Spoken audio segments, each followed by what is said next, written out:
For today is Japanese chicken curry. So, ito na nga, garlic and ginger na shredded.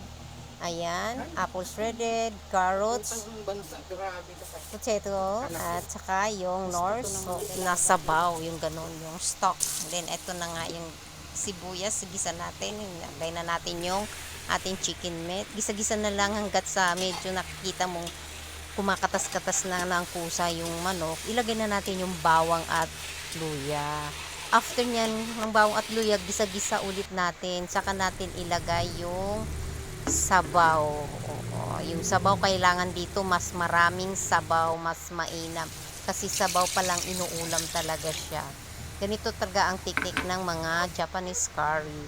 So, ayan, nilagay na natin yung ating shredded apple. Lagay tayo ng soy sauce, lagay tayo ng ketchup, lagay tayo ng honey. Kung walang honey, pwedeng sugar. Mag-add kayo ng sugar na ayon sa gusto nyong panlasa. Then, mix. Takpan muna natin hanggat sa kumulo. Then, ilagay na natin yung patatas at carrots. Then, takpan ulit para lumambot na yung ating mga veggies. Pag after nyan, pagka feel mong malambot na, then ilagay na natin yung cubes na curry. Japanese cubes curry yan, ha. Then, after nyan, takpan ulit. Mix. So, ayan na nga. Luto na siya. Ganun lang kasimple yung Japanese chicken curry. Try nyo na.